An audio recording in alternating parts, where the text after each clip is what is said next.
Perkenalkan Mas, nama aku Syifa Indira Putri, aku dari Humas 2020 Vokasi Universitas Indonesia. Aku nih dapat tugas buat wawancara Mas, kayak mengenai Mas nih sebagai dosen yang salah satu dosen hebat di vokasi. Seperti apa sih perjalanan Mas selama ini? Oke. Aku mau tahu Mas, kira-kira nih keseharian Mas tuh ngapain aja sih Mas? Ya, karena profesi saya sebenarnya adalah okupasi terapis gitu ya. Jadi keseharian saya tidak jauh-jauh dari profesi tersebut gitu. Di antaranya ada melayani terapi gitu ya bagi klien, dan juga saya ada satu tim yang saya manage untuk dia itu memprovide beberapa perlengkapan terapi yang dibutuhkan dalam proses terapi tersebut begitu ya. Dan kita selain melayani klien juga kadang-kadang ada rekan-rekan kita yang membutuhkan alat-alat yang khusus yang memang kalau mencari di pasaran itu tidak ada, maka kita biasanya memprovide itu gitu.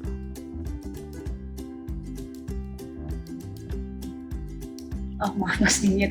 Oh, jadi Mas selain jadi dosen, Mas punya pekerjaan juga yang lain ya Mas ya. Kalau boleh tahu Mas dulu emang background sekolahnya tuh dari mana? Waktu SD atau SMP atau SMA sampai bisa jadi sekarang tuh gimana aja sih Mas perjalanannya? Oke, ya. Saya dulu lahir di Boyolali ya, di kota kecil dekat Solo. Besar di sana, jadi dari SD sampai dengan SMA itu di sana di Boyolali tersebut. Nah, kemudian setelah itu saya melanjutkan pendidikannya di okupasi terapi di Poltekkes Solo. Ya. Kemudian setelah lulus saya merantau ya ke Jakarta waktu itu di daerah Jakarta Barat ya, di daerah di belakang-belakang Mall Taman Anggrek gitu ya. Saya lupa nama daerahnya. Ya, di situ. Jakarta Barat. Kemudian ya di situ. Nah, kemudian cukup lama saya di klinik tumbuh kembang gitu ya. Kemudian setelah 2-3 tahun berikutnya saya diajakin teman untuk mengembangkan satu klinik tumbuh kembang di daerah Cilegon gitu. Di sana akhirnya kita mencoba merintis sebuah klinik tumbuh kembang gitu, karena di Cilegon waktu itu belum banyak ya klinik tumbuh kembangnya. Pada saat itu hanya satu klinik tumbuh kembang. Kemudian akhirnya kita mencoba merintis satu rintisan klinik tumbuh kembang yang memang ada okupasi terapisnya di situ gitu. Sedangkan klinik yang sebelumnya yang sudah ada di situ itu belum ada okupasi terapisnya. Kalau klinik tumbuh kembang tuh kayak gimana sih Mas? Ya, kalau klinik tumbuh kembang klien-klien yang kita layani biasanya adalah anak-anak yang mengalami gangguan tumbuh kembang. Di antaranya kasus-kasusnya itu ada autis, ya, kemudian ada ADHD, attention deficit hyperactivity disorder, kemudian ada intellectual disability, ya, kemudian macam-macam, ada cerebral palsy juga begitu. Ternyata akurasi banyak banget ya Mas ya, banyak yang bisa dikerjakan dibantu ya Mas ya, ternyata luas cakupannya. Terus ya. Mas bisa sampai mengajar di vokasi itu gimana Mas ceritanya? Ya, jadi setelah itu ya karir saya mencoba masuk ke ke pendidikan begitu, ke sekolah ya. Waktu itu saya mencoba menjalankan peran sebagai SBOT namanya, jadi School Base of Occupational Therapist begitu. Nah, jadi OT yang masuk ke pendidikan gitu. Kalau yang tadi sebelumnya saya sampaikan bahwa kita menangani tumbuh kembang anak begitu kan. Kalau anaknya sudah mulai pintar kan biasanya anak tersebut akan sekolah gitu kan, melanjutkan untuk maaf ya, melanjutkan untuk sekolah gitu. Nah, ketika dia sudah sekolah, maka dia sebenarnya perlu pendampingan dari aspeknya gitu ya. Nah, saya waktu itu mencoba merintis untuk menjadi salah satu OT yang masuk ke sekolah gitu. Nah, kenapa sampai bisa masuk ke kampus, ke vokasi ya? Pada saat itu sebenarnya saya ada di satu sekolah internasional ya di daerah Cilandak di situ. Kemudian pada saat itu dari pihak vokasi itu menghubungi saya gitu untuk dijadikan sebagai salah satu lahan magang bagi mahasiswa-mahasiswa. Itu di kisaran tahun 2016 kalau nggak salah ya.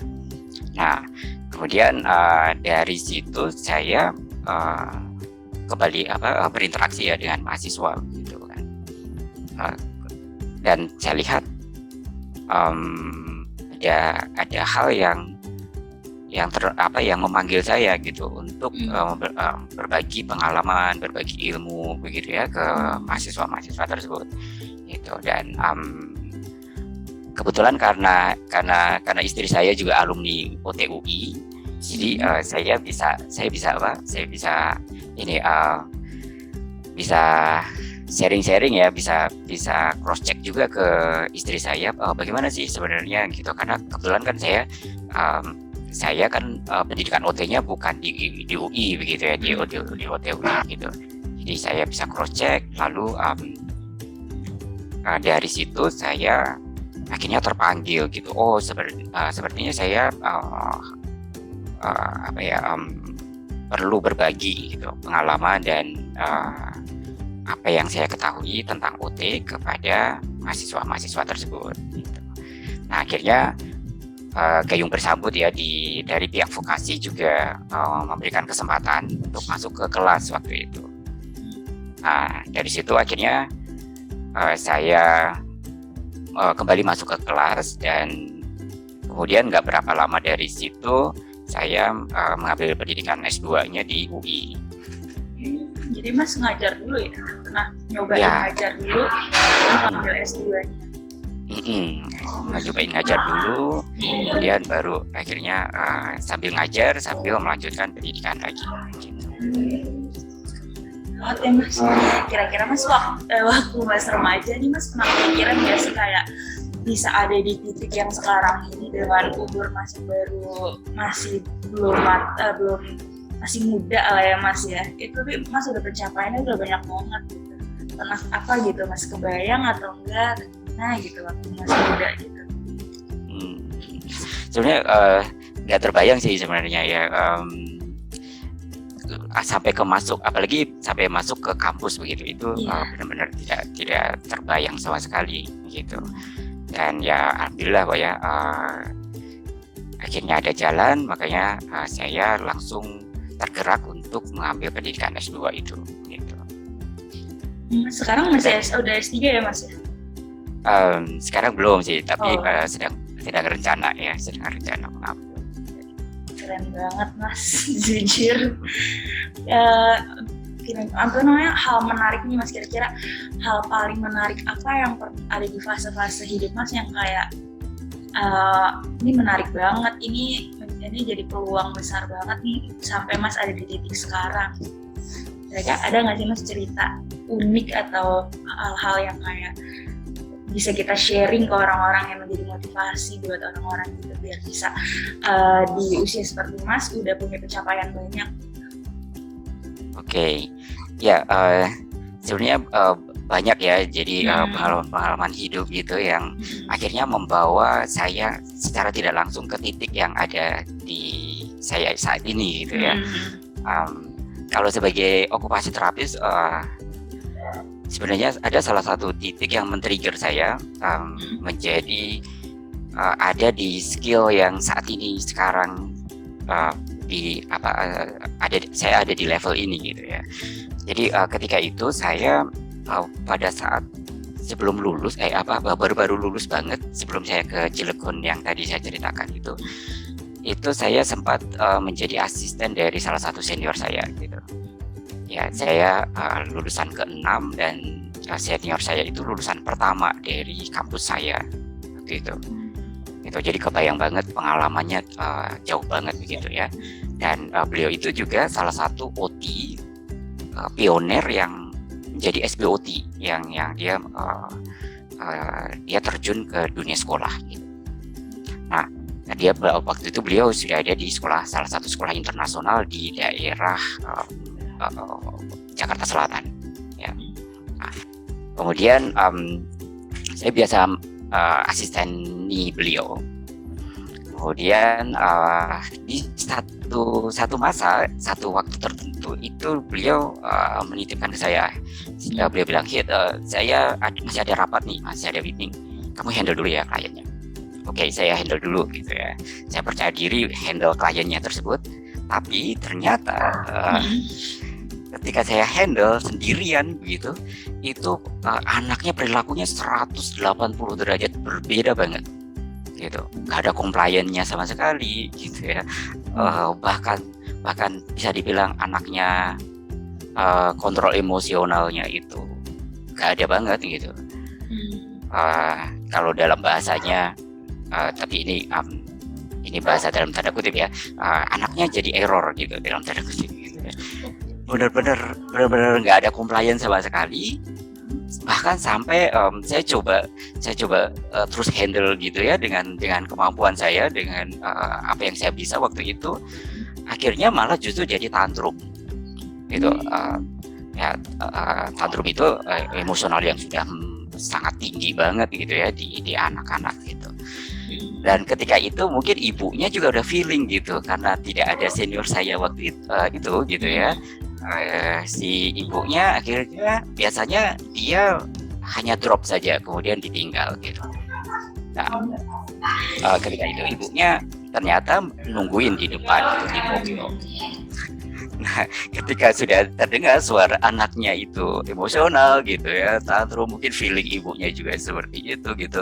Nah, akhirnya ibunya sempat masuk dan menawarkan ke saya. Beliau bilang, perlu dibantu atau tidak gitu ya, coba gitu. Ketika itu saya dengan antara songong dan saya ini ya terlalu percaya diri begitu. Nah, Bu, tidak apa-apa Bu, saya bisa handle kok gitu ya. Tapi yang terjadi tantrum luar biasa, semakin nggak terhandle, semakin nggak terkontrol gitu ya.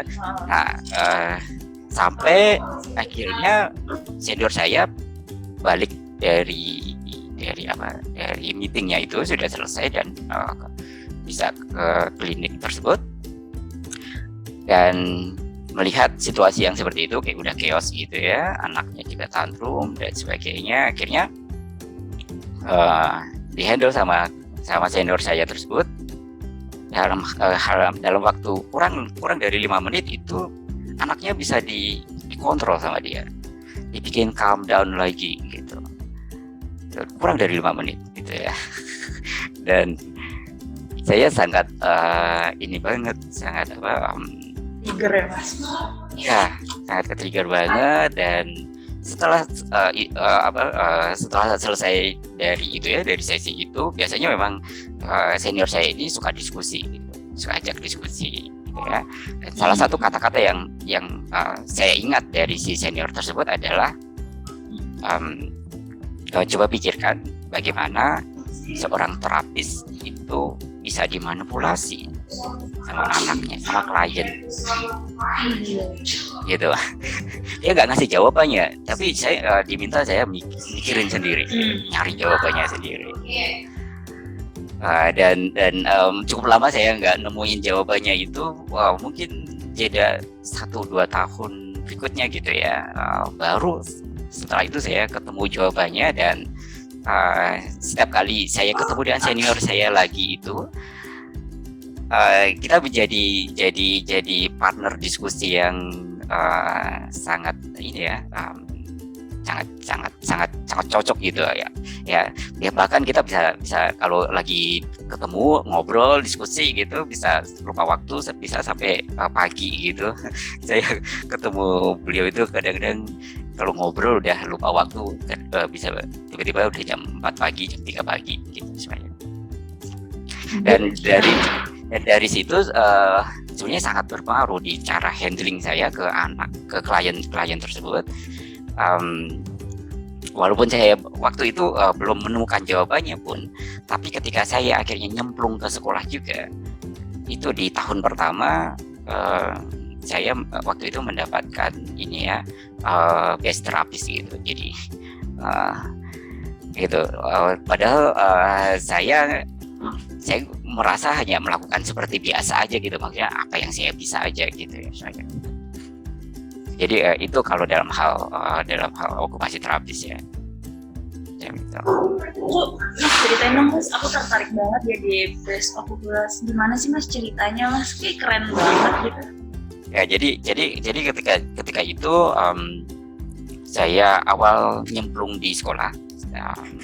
Menjadi SBOT ya, mencoba menjalankan peran sebagai SBOT itu saya diberikan tanggung jawab untuk menghandle 2 anak sekaligus. Gitu. Satu laki-laki, dia itu cenderung ke ADHD ya, ADHD. Kemudian memiliki kontrol emosi yang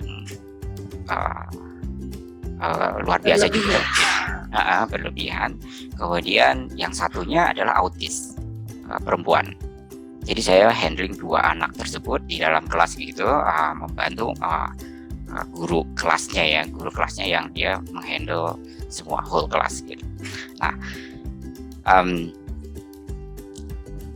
pada saat itu tidak banyak terapis yang diberikan tanggung jawab untuk menghandle 2 anak sekaligus gitu. Biasanya di dalam sekolah tersebut memang one on one gitu ya. Jadi satu terapis dia akan mendampingi satu anak juga, anak-anak yang berkebutuhan khusus gitu.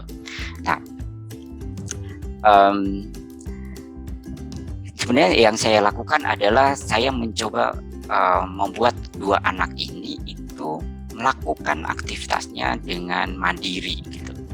Jadi saya hanya akan datang dan mendekati anak ini ketika anak ini memerlukan saja. Ketika dia sudah bisa melakukannya sendiri dan dia sudah mulai bisa melakukannya sendiri, maka saya akan menjauh gitu. Oh, jadi Mas kayak mendampingi dia aja gitu ya? Ya, dan saya ya ibaratnya saya hilang timbul gitu ya. Jadi mendekat, menjauh lagi gitu. Nah, ada di satu momen menarik juga ketika itu. Jadi ketika waktu istirahat gitu ya, ketika recess time, nah itu kan anak-anaknya main-main gitu ya, suruh keluar kelas semuanya main-main. Ada yang main bola, ada yang main di playground, ada yang jajan di kantin semacam itu ya. Nah, anak yang laki-laki ini dia main bola di lapangan bola di situ. Ya. Kemudian anak yang autis ini memang dia suka kalau istirahat itu suka jajan bakso di kantin gitu. Nah, karena saya cuma sendirian ya kan, diminta untuk menghandle 2 anak ini gitu kan. Saya akhirnya duduk di antara itu dong. Gitu, duduk di bawah pohon gitu di antara itu ya. Tapi saya memantau gitu ya, anak yang di sana masih fine aja main bola sama teman-temannya gitu kan. Lagi jajan, lagi makan bakso juga fine aja gitu ya. Saya udah tenang aja gitu kan macam itu. Nah, tapi pada saat itu memang stigma sosial terhadap anak-anak ini tuh masih perlu diedukasi banget gitu. Termasuk salah satunya adalah manajer koperasinya waktu itu yang mengelola salah satu kantin ya, salah satu yang dikelola oleh koperasi itu adalah kantin gitu kan. Gitu. Nah, kemudian melihat anak ini kok sendirian gitu. nggak ada pendampingnya kemana nih gitu kan, semacam itu. Nggak ada terapisnya kemana gitu kan. Itu padahal saya ada duduk aja ya, saya hanya mau monitor aja dari kejauhan gitu kan, orang masih fine aja, nggak apa-apa, nggak ada masalah gitu kan. Nah memang anak ini itu sering digodain dalam tanda kutip gitu oleh mbak penjaga kantinnya gitu ya, semacam itu. Ya tapi menurut saya sih ya itu nanti bagus-bagus juga untuk proses sosialisasi dan komunikasi dari si anak ini gitu kan. Biarin aja digoda-godain, orang ya memang anaknya kadang-kadang lucu gitu kan, digodain, digangguin gitu kan. Ya nah semacam itu. Tapi si manajer ini udah kepanikan duluan gitu. Nanti kalau bikin chaos dan sebagainya itu bisa dimaklumi juga sih sebenarnya gitu ya. Tapi terlalu over juga gitu. Akhirnya nyari-nyari tuh, ini mana terapisnya gitu kan. Lalu saya datang dan sampai dipanggil dia memanggil koordinator terapisnya itu gitu, ngelaporin saya gitu, ini gimana sih ini kok dia nggak mendampingi si anak ini gitu kan, semacam itu. Dia lapor ke koordinator terapisnya itu, dan koordinator terapisnya juga menyampaikan ke saya.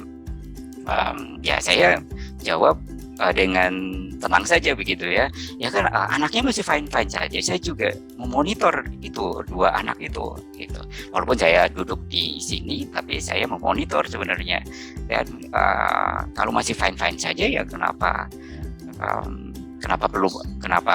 terlalu panik sih, saya bilang begitu.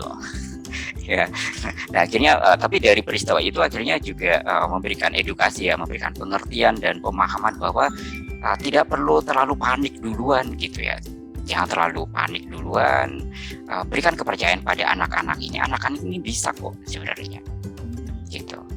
Karena anak-anak berkebutuhan khusus itu gimana sih Mas cara melatihnya biar dia bisa punya stabil, yang kayak dia bisa sosialisasi sama orang, atau dia tidak melakukan sesuatu hal yang di luar dari yang bisa membahayakan dirinya maupun orang lain. Cara mengontrolnya gimana?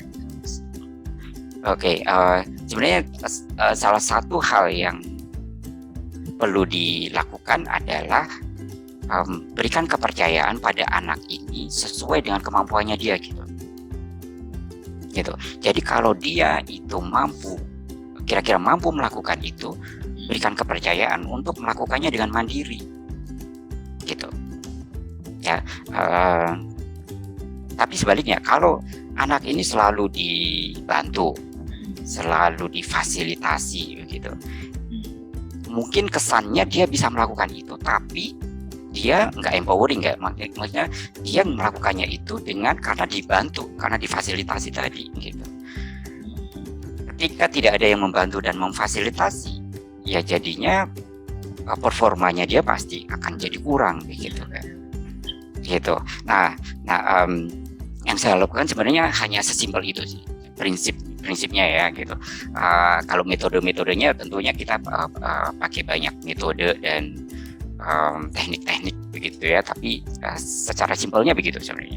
Berikan kepercayaan sesuai dengan apa yang dia mampu, ya sudah, biarkan dia mencoba dulu. Kalau belum perlu dibantu, biarkan dia walaupun dia struggle gitu, biarkan dia ada di proses struggling gitu. Karena dengan begitu dia akan semakin semakin maju dan semakin berkembang begitu. Gitu. Gimana sih Mas bisa dapat trust-nya dari mereka gitu? Ya, kalau trust itu, membangun trust itu yang pertama kita memang harus memulai dari attachment dulu. Gitu. Ya, jadi kita harus bisa membangun kedekatan dengan mereka. Dan uniknya adalah salah satu ciri bahwa kita sudah bisa attach dengan klien kita atau anak yang kita dampingi adalah kalau di sekolah itu sangat terasa sekali. Jadi karena di sekolah kita mendampingi dan memantau dan memonitor anak itu selama 8 jam minimalnya ya kan. Nah, akhirnya kita berinteraksi selama 8 jam itu. Yang terjadi adalah biasanya kita jadi mirip dengan anak itu gitu, atau anak kita itu yang kita dampingi jadi mirip dengan kita gitu, entah secara perilaku, entah secara face-nya gitu, entah secara wajahnya gitu karena ya karena kan sebenarnya kayak gini, kalau misalkan Siva itu punya best friend gitu ya kan pasti chemistry-nya jadi dapat gitu kan, dan secara gestur, secara perilaku juga pasti akan jadi mirip tuh ya kan, jadi saling, karena chemistry-nya jadi dapat gitu kan gitu. Dan bahkan bisa jadi ya akhirnya cara bergeraknya, body language-nya juga jadi mirip ya kan, kemudian bahkan bisa sampai ke fisiknya gitu, ya salah satunya adalah wajah gitu. Ini bisa salah satunya juga bisa dicermati di orang-orang yang sudah berumah tangga sebenarnya gitu kan ya kan. Kalau dicermati yang baru menikah pun itu biasanya yang dilihat apa kalau di foto-fotonya gitu, foto-foto wedding gitu kan, mirip ya ternyata ya, apa yang pasti dicari-cari mana yang mirip gitu ya kan, bilang jodoh ya Mas. Iya gitu kan. Nah dan semakin berinteraksi semakin intens, udah pasti harusnya adalah semakin terjadi kemiripan itu gitu, entah secara perilaku, pemikiran, ataupun secara fisik juga akan terjadi seperti itu gitu ya. Keren ya Mas ya, banyak banget ternyata yang masih orang umum tuh nggak tahu ternyata ya Mas kayak Jadi itu sesuatu yang menarik sih sebenarnya. Iya, menarik banget. Bagian yang menarik dari dunia itu gitu. Iya. Sebenarnya aku udah nggak ada pertanyaan sih Mas, cuman aku pengen minta nih Mas kayak tips and trick aja nih, pesan buat terakhir untuk anak-anak seumuran aku yang mau ngejar cita-cita mereka gitu ke depannya. Apa gitu Mas? Oke. Sebenarnya kalau kita berbicara tentang karir, itu salah satu yang penting menurut saya adalah passion gitu ya. Seperti yang saya lakukan itu sebenarnya OT itu sebenarnya bukan hanya di pediatri saja, bukan hanya di dunia anak-anak saja gitu, bisa di dunia mental health gitu ya, bisa di dunia fisik dewasa semacam itu. Nah tapi karena saya passionnya ada di pediatri, maka ketika saya menjalani itu saya menjalaninya dengan sangat fun gitu ya. Kalau nggak fun, maaf ya, kita berhubungan dengan anak-anak yang seperti itu yang sudah susah dihandle gitu ya. Kalau anak-anak yang biasa dalam tanda kutip kan lucu ya kan, bisa menghibur kita gitu. Nah tapi kalau anak-anak yang ini kalau nggak passionnya itu pasti akan sangat menjengkelkan gitu ya, sangat bisa bikin kita tidak nyaman gitu ya, gregetan dan sebagainya gitu. Tapi karena passion, jadi akhirnya saya menjalaninya dengan fun juga. Termasuk ketika saya mengajar gitu ya, mengajar di kampus sekarang ini gitu. Nah itu saya lakukan karena saya memang passionnya, akhirnya mendapatkan passion baru gitu ketika saya bertemu dengan anak-anak yang sedang magang tadi. Ternyata berbagi ilmu dengan mahasiswa-mahasiswa itu menarik ya gitu, karena berdiskusi dengan mereka itu ternyata sesuatu yang sangat menarik sekali gitu. Nah akhirnya ketika saya di kampus juga saya menjalaninya dengan sangat fun, bahkan ya mungkin jadi sesuatu yang kurang baik juga sih sebenarnya, karena kadang-kadang kalau saya ngajar gitu mungkin 2 SKS harusnya berapa jam gitu ya, saya kadang-kadang merasanya ini sebenarnya agak kurang nih waktunya gitu ya, gitu saja gitu. Karena terlalu enjoy ya Mas ya. Iya, karena terlalu ya seperti itu. Makasih banyak ya Mas atas waktunya, sharing-sharing sama aku. Ntar aku bakal nulis artikel tentang Mas yang keren banget deh, dengan wawancara kita yang keren banget ini Mas. Oke, ya sama-sama, semoga bermanfaat ya. Iya pasti Mas bermanfaat. Makasih banyak ya Mas atas waktunya semuanya. Makasih ya Mas. Oke, ya sama-sama.